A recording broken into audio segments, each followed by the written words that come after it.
అట్లాగే రెండవది ఉపాధి హామీ చట్టానికి సంబంధించింది దేశవ్యాప్తంగా అమలు జరుగుతున్నటువంటి ఉపాధి హామీ చట్టాన్ని కేంద్ర ప్రభుత్వం నిర్వీర్యం చేసింది.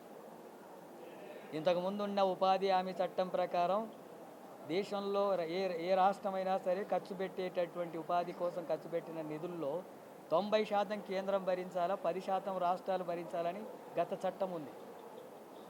ఇప్పుడేమో 60% మేము భరిస్తాం, 40% మీరే భరించాలి రాష్ట్రాలు అంటుంది. 10% అంటే కూడా ఖర్చు పెట్టని రాష్ట్రాలు ఉన్నాయి, వెనకబడ్డ రాష్ట్రాలు, పేద రాష్ట్రాలు. ఇప్పుడు 40% రాష్ట్రాలే భరించండి అంటే ఈ పథకమే మూలపడుతుంది, దీనికి నిధులే రావు. 100% కేంద్రమే భరించాలని ఏర్పడ్డది ఈ చట్టం. ముందు వామపక్షాల యొక్క ప్రోత్సాహంతో యూపీఏ ప్రభుత్వం ఉన్నప్పుడు 100% పేదవాళ్లకు, కూలీలకు పని కల్పించాలని చెప్పి ఈ చట్టం వచ్చింది. తర్వాత 90% భరిస్తామన్నారు. ఇప్పుడేమో 60% అని చెప్పి దాన్ని మొత్తం కూడా నిర్వీర్యం చేసేటటువంటి చర్యకు పాల్పడుతుంది. అట్లాగే మహాత్మా గాంధీ పేరును తొలగించి రామ్జీ అనేటటువంటి పేరును పెట్టి రాముడికి మహాత్మా గాంధీకి పోటీ పెడుతున్నారు.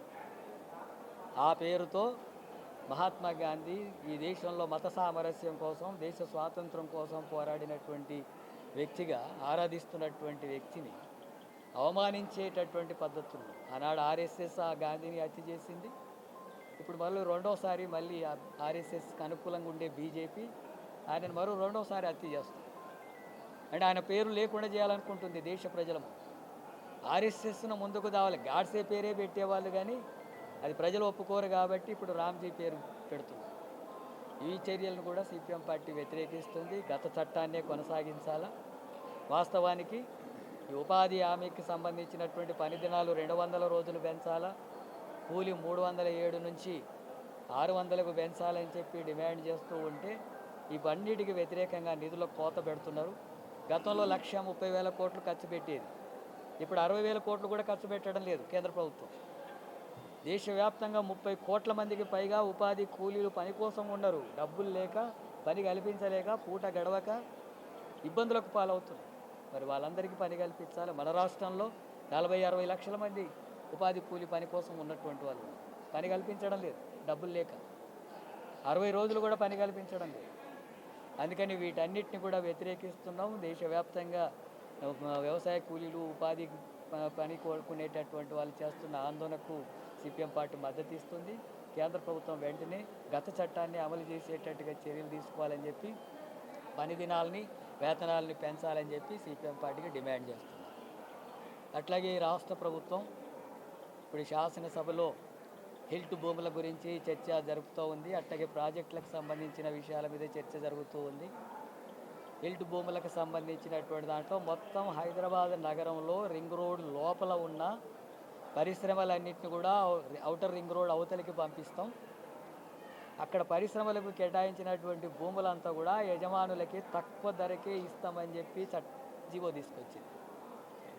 దీనివల్ల రాష్ట్రానికి తీవ్రమైనటువంటి నష్టం జరుగుతుంది, రాష్ట్ర ఆదాయానికి తీవ్రమైనటువంటి నష్టం. హైదరాబాదులో 1 ఎకరా 175 కోట్ల వరకు కూడా పోతుంది. అంటే ఇప్పుడు హిల్ట్ భూముల కింద ఉండే పారిశ్రామిక కేంద్రాలుగా ఇచ్చినటువంటి భూమికి సంబంధించినటువంటిది మార్కెట్ రేట్లోకి అమ్మితే 5 లక్షల కోట్లకు పైగా వస్తాయి. కానీ ఇప్పుడు 5,000 కోట్లకే పారిశ్రామికవేత్తల యజమానులకు ఇస్తుంది కేంద్ర ప్రభుత్వం, రాష్ట్ర ప్రభుత్వం. 5 లక్షల కోట్ల రూపాయలు విలువ వచ్చేటటువంటి ఆదాయాన్ని 5,000 కోట్లకే అమ్మడానికి ముఖ్యమంత్రి రేవంత్ రెడ్డి పూనుకుంటున్నాడు. అంటే దీంట్లో ఎవరి కమిషన్లు ఎంత ఉన్నాయి, యజమానులకు ఎంత, వీళ్ళకెంత, వాటాలు పంచుకోవడానికి, రాష్ట్రాన్ని దోచుకోవడానికి, ఆ పంపిన భూములన్నింటిలో కూడా రియల్ ఎస్టేట్ చేసుకొని అమ్ముకోవడానికి చేసేటటువంటి చర్య ఉంది. దీన్ని ఉపసంహరించుకోవాలని చెప్పి డిమాండ్ చేస్తున్నాం.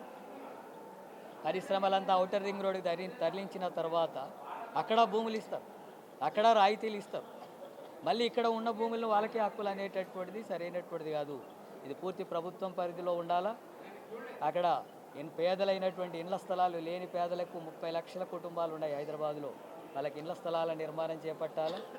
అట్లాగే స్కూల్స్ కోసం ఉపయోగపడుతుంది, క్రీడా స్థలాలకు ఉపయోగపడుతుంది, హాస్పిటల్స్కి ఉపయోగపడుతుంది. ఒకవేళ అనివార్యంగా అమ్మాల్సి వస్తే మార్కెట్ రేటుకి అమ్మొచ్చు. ఇవన్నీ కాకుండా కేవలం యజమానులకు అనుకూలంగా వివరించేటటువంటి హిల్ట్ భూముల సమస్యను పార్టీ సీరియస్గా వ్యతిరేకిస్తుంది. ఉపసంహరించుకోవాలని చెప్పి డిమాండ్ చేస్తున్నాం. అదే విధంగా పూనుకుంటే తప్పకుండా వాటి మీద ఆందోళన కార్యక్రమాన్ని కూడా పూనుకుంటామని చెప్పి